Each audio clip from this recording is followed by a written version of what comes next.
हरे लेकिन कृष्ण, हरे कृष्णा, हरे कृष्णा।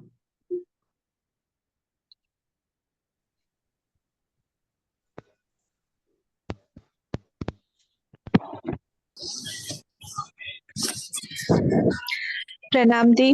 प्रणाम प्रणाम। मैं ये देख रही हूँ कि कहने को तो सब कह रहे थे सत्संग के लिए, और प्रणाम अभी देवी देख जी। लीजिए सिर्फ 4-5 लोग हैं। प्रणाम देवी जी। प्रणाम प्रणाम। 4 लोग आए हैं।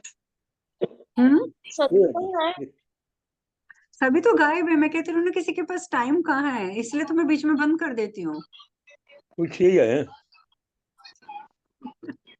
देवी मैं आपको देख नहीं पा रहा हूँ। वो फिर आपकी नेटवर्क प्रॉब्लम है।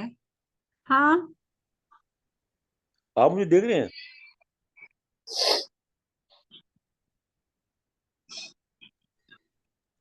एक मिनट होल्ड कीजिए,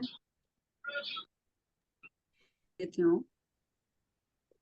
जो भी महाभारत सुन रहे थे, खासकर अनीजा जी, बाकी तो जो यहाँ बैठे हैं मुझे पता नहीं कि उनमें से कौन सुन रहे हैं कौन नहीं सुन रहे हैं, पर जिसने भी सुनी है ना, उनको कुछ ना कुछ डोनेशन जरूर करनी है। तो जिन्होंने महाभारत पूरी सुनी है वो एक काम करेंगे कि कहीं पर भी, जहां पर भी आप रहते हैं या जो भी है, तो वहां किसी गरीब को आप कुछ खाना जरूर खिला दीजिएगा। ठीक है? जिसने महाभारत सुनी है बेसिकली, तो क्योंकि आज मैंने महाभारत का लास्ट चैप्टर जो है वो कंप्लीट किया है, मैंने रिकॉर्डिंग डाल दी है लास्ट वाले चैप्टर की। तो लास्ट चैप्टर में तो खैर यही बोला गया है कि हम जिसके मुंह से सुनते हैं उसे हमें कुछ ना कुछ दान दक्षिणा देनी पड़ती है। बट आजकल आपको पता है कलयुग है, और ऐसा कोई प्रावधान भी नहीं होता, सब कुछ ऑनलाइन होता है। तो लेकिन आपको देना जरूर है, तो इसलिए आप किसी भी गरीब को खाना जरूर खिलाएंगे, जिसने भी ये महाभारत कथा सुनी है। ठीक है? तो थोड़ा सा देवी इस चीज का आप ध्यान रखेंगे। देवी पूरी सुनने के बाद या बीच में? नहीं, पूरी सुनने के बाद। वैसे तो उसमें लिखा हुआ है कि हर पारण के बाद करना चाहिए, पर अगर आप नहीं भी कर पाते हैं तो एटलीस्ट पूरी सुनने के बाद तो करना ही करना है। जी। ठीक है? और बाकी अगर आप मेरे लिए कुछ करना चाहें तो कम से कम मंत्र शक्ति ग्रुप में, इसमें तो किसी के कोई चार्जेस नहीं है, किसी के पैसे नहीं लगते हैं। कम से कम अपने कुछ हिंदू भाई बहनों को जोड़िए, ताकि थोड़ा बहुत अपने धर्म का ज्ञान प्राप्त कर सकें। आपको मैं हैरानगी की बात बताती हूँ कि आजकल के टाइम पर क्या हो रहा है। एक लेडी हैं, ऑलमोस्ट मेरी जितनी एज की होंगी। मुझे बड़ा अफसोस हुआ, उन्होंने मुझे कॉल किया और मुझे कॉल करके बोलती हैं कि आपको पता है हम तिरुपति बालाजी जा रहे हैं दर्शन करने के लिए। जैसे उन्होंने बोला कि हम तिरुपति बालाजी जा रहे हैं, तो अचानक जैसे आपको कोई बोले कि कोई धर्म स्थान पे जा रहा है तो आपके मुंह से भगवान का नाम निकलेगा। तो मैंने एकदम हाथ जोड़ के बोल दिया, मैंने कहा हरे कृष्णा हरे कृष्णा। कहती है व्हाट द हेल। मैं कह रही हूँ कि हम तिरुपति बालाजी जा रहे हैं, तो आप हरे कृष्णा क्यों कह रही हैं? मैं एक बार तो मेरा दिमाग घूम गया। मैंने उनको बोला, मैंने कहा देखो ऐसा है, आपने ये बात मेरे सामने कह दी। मैंने कहा लेकिन किसी और हिंदू के सामने मत बोलना, वो आपका मजाक बनाएगा। कहती है ये क्या मजाक बनाएगा? मैं कह रही हूँ कि मैं तिरुपति बालाजी जा रही हूँ और आप हरे कृष्णा कर रहे हो, कृष्णा का नाम ले रहे हो। तो कृष्ण और तिरुपति बालाजी में क्या कनेक्शन है? मैंने बोला तो आप मुझे ये बता दो कि भाई जो तिरुपति बालाजी है वो किसका मंदिर है, भगवान के किस स्वरूप का मंदिर है? कहती है विष्णु भगवान का। मैंने कहा तो कृष्ण जी कौन है? कहती है कृष्ण जी हैं। फिर मुझे लगा, मैंने कहा ये तो मैं ना भैंस के आगे बीन बजा रही हूँ, मुझे बोलने का कोई फायदा नहीं है। मैंने कहा छोड़ो, मैंने कहा आपको समझ नहीं आएगा। मैंने कहा लेकिन मुझे बहुत अफसोस हो रहा है कि हिंदू होते हुए आपको इतना ज्ञान नहीं है कि विष्णु जी का जो पूर्ण अवतार है वो राम जी और कृष्ण जी हैं। तो आज आप बोल रहे हो कि ये कृष्ण जी कौन है, इनका नेटवर्क विष्णु जी प्रॉब्लम से होगी क्या जी। कनेक्शन है? तो एक मतलब 50-60 साल की एक लेडी इस तरीके की बात करे तो शर्मिंदगी होती है नहीं होती है? आप किसी मुसलमान को देख लो, आप किसी क्रिश्चियन को देख लो, किसी सिख को देख लो, उनके बच्चों को उनके धर्म की एक एक बात पता होती है। लेकिन एक हम हिंदू हैं, महान हिंदू, जिन्हें ये भी नहीं पता कि भगवान कृष्ण कौन है। वो तो बाई चांस की बात है कि महाभारत पढ़ते पढ़ते कल ही मैंने वो रिकॉर्डिंग करी, तो रिकॉर्डिंग में वो सेंटेंस आया वो अब महाभारत में जब आप भी सुनेंगे तो आपको पता चल जाएगा, आपको दिख जाएगा वो सेंटेंस। तो उसमें उन्होंने बड़ा स्पेसिफिकली लिखा है कि जब धृतराष्ट्र जो हैं वो भी जब स्वर्ग में चले गए हैं, तो युधिष्ठिर महाराज भी जब से शरीर चले गए, तो उन्होंने युधिष्ठिर महाराज ने उस समय इंद्रदेव से पूछा था कि भाई मैं देखना चाहता हूँ कि मेरे बाकी भाई कहाँ हैं और कृष्ण जी कहाँ हैं, मैं सबको देखना चाहता हूँ। तो इंद्रदेव जब उनको बाद में और सभी देवी देवता मिलकर उनको लेकर गए थे ना उस जगह पर जहां पर अर्जुन, भीम, नकुल, सहदेव, भगवान कृष्ण, कर्ण सभी थे वहां पर, धृतराष्ट्र, तो उन सब की जगह पे लेके गए, तो उन्होंने जो युधिष्ठिर महाराज थे उन्होंने सबको पहचान लिया था और उन्होंने श्री कृष्ण को भी पहचान लिया था। तो फिर उस समय इंद्रदेव बताते हैं कि ये सब, क्योंकि सारे देवी देवताओं, राक्षसों, नागों, यक्षों, गंधर्वों ने मिलकर इस धरती पर एक साथ जन्म लिया था, जिसकी वजह से सबने एक साथ जन्म लिया था, जिसकी वजह से महाभारत महाभारत कहलाई थी, क्योंकि हर तरह के जीव ने धरती पर अपना अपना रोल प्ले करने के लिए लिया था। तो वहीं पर एक वाक्य आता है कि जैसे आप युधिष्ठिर महाराज को कहते हैं कि आप धर्मराज में विलीन हो गए, विदुर जी आप में विलीन हो गए, और जो गंधर्वों से आए थे वो गंधर्व में चले गए, जैसे भीष्म पितामह वसु से आए थे तो वो वसुओं में चले गए, और अभिमन्यु जी चंद्रमा के बेटे बन के आए, चंद्रमा के बेटे थे तो वो चंद्रमा में विलीन हो गए। तो इसी प्रकार आगे लिखा था कि भगवान श्री कृष्ण उन्होंने जब धरती पर अवतार लिया, अपना अवतार लेने के बाद, अपनी लीला को पूर्ण करने के बाद, भगवान श्री कृष्ण भी अपने आप में अर्थात अपने नारायण स्वरूप में विलीन हो गए। तो मैंने फिर उन्हें वो स्क्रीनशॉट क्लिक करके भेजा, मैंने कहा ये पढ़ो। फिर मैंने लिखा ये महाभारत की छठी किताब के आखिरी चैप्टर के पेज नंबर इस संख्या पर इस चीज का जो है वो विस्तार से वर्णन किया गया है। मैंने कहा कुछ पढ़ लो अपने लिए। तो इसीलिए मैं आप लोगों से यही मांग रही हूँ कि मैंने महाभारत की कथा सुना दी, श्रीमद् भागवतम सुना दी, शिव कथा सुना दी, अब इसके बदले में आप लोगों का फर्ज बनता है कि आप मंत्र शक्ति ग्रुप के लिए और हिंदू भाई बहनों को जोड़ें, ताकि वो कुछ अपने धर्म को जान सकें। कल को आपसे दोबारा ये कोई क्वेश्चन ना करे कि भगवान कृष्ण कौन है, और जब कोई हिंदू ऐसे पूछता है तो बहुत तकलीफ होती है। अब आप बताइए, आप में से किसी ने कुछ बोलना है तो।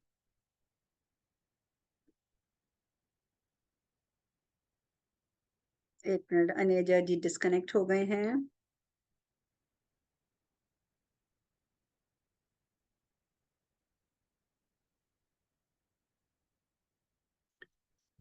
तो महाभारत अब पूर्ण हो गई है। आज मैंने आखिरी भाग भी उसका अपलोड कर दिया है पढ़कर। अब आगे मैं सोच रही हूँ, एक तो मैं दो चीजें शुरू कर रही हूँ, एक तो हमारी पौराणिक और धार्मिक कथाएं, और मैं चाहूंगी कि प्लीज वो छोटी छोटी होंगी, 5 मिनट 7 मिनट की। मैं बल्कि अनेजा जी की ही इसमें भी ड्यूटी लगाऊंगी कि महाभारत 2-3 दिन में पूरी हो जाएगी, क्योंकि महाभारत मतलब मेरी तरफ से तो हो गई है, अनेजा जी की तरफ से भी हो जाएगी। तो उसके बाद वो अभी फिलहाल पौराणिक कथाओं के नाम से जो मैंने आज से डालना शुरू किया है, 5-6 मिनट की वीडियो होगी, वो अनेजा जी आप हर ग्रुप में डालेंगे महाभारत के बाद, अगर आपको प्रॉब्लम ना हो तो। मैंने देवी मैंने पूरी बात सुनी, मेरा नेटवर्क नेटवर्क चला गया था। नहीं नहीं, एक बार कोई आप। बात नहीं, मैं सिर्फ इतना बता रही हूँ कि महाभारत का आखिरी अध्याय मैंने आज कर लिया है, ठीक है। आज बताया तो आपने। वो मैं हाँ जी। अपलोड कर चुकी हूँ, तो आप भी मेरे ख्याल से 2-3 पार्ट ही रह गई हैं, आप 2-3 पार्ट अपलोड कर देंगे तो महाभारत पूर्ण हो जाएगी। तो हाँ जी, उसके बाद इतनी मुझे देर भी से। रामायण शुरू करनी है, पर रामायण भी शुरू करने से पहले मैं थोड़ा सा और रिसर्च करना चाहती हूँ। तो हाँ जी। उससे बेटर मैंने ये सोचा कि अभी फिलहाल मैं पौराणिक कथाएं और अपनी धार्मिक कथाओं का एक पूरी सीरीज डालूंगी। तो श्रृंखला। छोटी छोटी कहानियां होंगी, वो आप अपने बच्चों को भी सुनाइए और खुद भी सुनिए, तो उसका आपको बेनिफिट मिलेगा। तो एक कहानी मैंने आज अपलोड करी, लेकिन आप वो भाग 1 से शुरू कीजिएगा महाभारत के बाद, ताकि जी महाभारत एक जरूर। बार पहले पूर्ण हो जाए। ठीक है, तो उसके जी बाद आप ये शुरू कर दीजिएगा और ये मंत्र शक्ति ग्रुप में भी भेज दीजिएगा। जी ठीक है। जरूर जरूर। इसमें भी मैं जरूर। आप, इसमें तो खैर आप डाल ही सकते हैं, तो इसमें भी आप डाल दीजिएगा। तो वो इसमें भी थोड़ा सा मतलब कि सुनिए, उसमें कुछ हमें अपने धर्म के बारे में जानने का अवसर मिलेगा। मंत्र शक्ति में डालना है, जो मंत्र शक्ति में। हाँ, एक मंत्र मिनट, शक्ति में मेरी यहाँ डालना है। कहीं आवाज, 1 सेकेंड, आपकी आवाज नहीं आ रही। हाँ जी, आप बोलिए। तीनों ग्रुप में। तीनों ग्रुप में और मंत्र शक्ति में भी। तीनों ग्रुप में और मंत्र शक्ति में ठीक है जी। सेम चीज, जिसने भी जिसमें पढ़नी है। बाकी शिव कथा तो अभी चल ही रही है हाँ जी। ना? एक बार तो पूरी हो गई है, 2 बार पूरी हो चुकी है, तीसरी बार आप चला रहे हैं अभी शिव कथा। हाँ जो मतलब वो हाँ जी, मुझे लग रहा है आपके वहाँ नेटवर्क बड़ी की प्रॉब्लम बहुत ज्यादा है। तो और अब देखिए यहाँ पे सिर्फ 8 मेंबर्स आए हैं आज सत्संग के लिए, और मैंने जो मैसेज डाला है वो कम से कम भी 100 लोगों ने देखा है, मैं चेक कर चुकी हूँ। और उसके बाद किसी के पास सत्संग के लिए टाइम नहीं है, और फिर पूछते हैं कि भगवान कृष्ण कौन है। बहुत अफसोस की बात है। तो इसीलिए मैं अपना जो आपको समय दे रही हूँ उसकी एवज में मैंने आपसे यही चीज मांगी है कि आप हिंदू भाई बहनों को जोड़िए ताकि कुछ वो धर्म का ज्ञान प्राप्त कर सकें। आप सबकी संगत में रहेंगे तो बहुत कुछ सीखेंगे वो। ठीक है, ठीक आप है। किसी का कोई प्रश्न है तो आप पूछिए।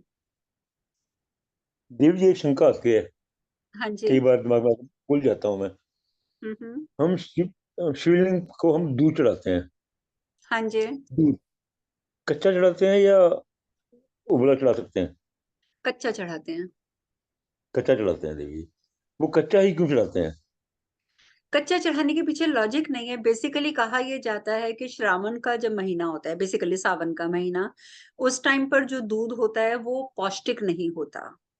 ठीक है, हाँ तो जी। उसको उबालने का कोई लॉजिक नहीं है, कोई यूज नहीं है। और भगवान शिव ने तो पहले भी जब मंथन भी हुआ था तो अमृत उन्होंने सब में बांट के खुद विष पिया था। तो अभी भी भगवान शिव ने यही कहा कि ठीक है, मेरी शिवरात्रि आती है जब ये मार्च के, फरवरी और मार्च के महीने में, तब, और जब सावन का महीना होता है तब। ये 2 टाइम ऐसे होते हैं साल में जब वेदर चेंज हो रहा होता है। ठीक है, जो हाँ जी। सावन का महीना होता है उसमें बारिशें शुरू हो चुकी होती हैं, और जो ये वाला महीना होता है फरवरी मार्च का, उस समय सर्दी कम होनी शुरू हो चुकी होती है और गर्मी स्टार्ट हो रही होती है। तो उस समय भी फसल के ऊपर, घास फूस के ऊपर जो सूखी हुई घास है वो नए सिरे से उगनी शुरू होती है। मतलब बहुत सारे चेंजेस आते हैं प्रकृति में।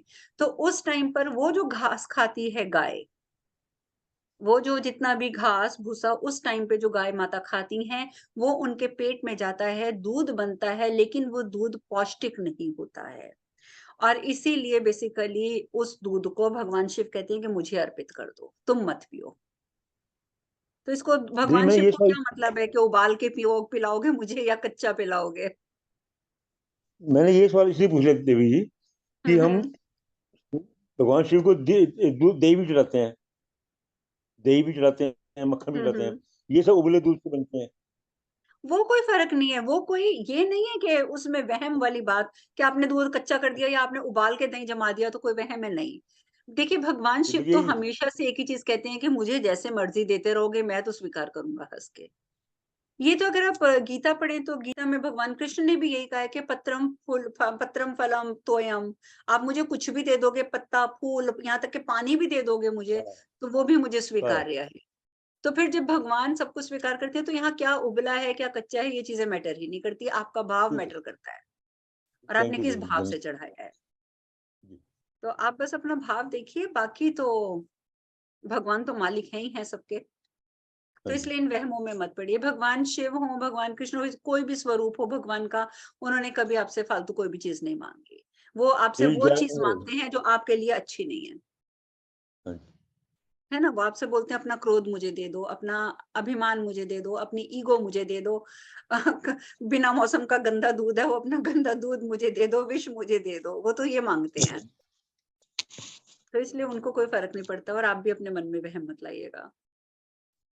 और किसी का कोई प्रश्न है तो पहले पूछ लीजिए।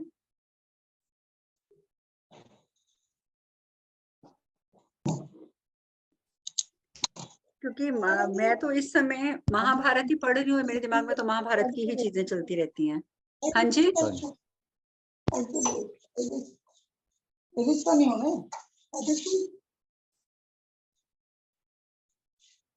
सॉरी अनेजा जी, गलती से मैंने आपको म्यूट कर दिया है। पुष्पा जी फोन पे थी, करना उनको था।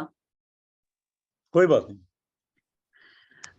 ओके, अवेयरनेस की कमी इसको कहते हैं। जब पुष्पा जी देख रही हैं कि सब जने बैठे हुए हैं तभी वो फोन पे बात कर रही हैं, उन्होंने अपने आप को पहले म्यूट करना चाहिए था। इसी के लिए कहते हैं कि मेडिटेशन बहुत जरूरी होती है, क्योंकि अवेयर आप तभी रहेंगे कि आप कौन सा स्टेप कब उठा रहे हैं, नहीं तो आपसे गलती होगी। कोई बात नहीं। वो एक्चुअली मैं क्लिक कर रही थी तो स्क्रीन मूव हो गई अपने आप, जैसे कोई एक और एंटर करता है तो स्क्रीन मूव हो जाती है, तो वो म्यूट आपका होना था, हो अनिजा जी का गया था। हाँ जी, बताइए, कोई प्रश्न तो पूछिए, चाहे महाभारत का है चाहे किसी का भी है।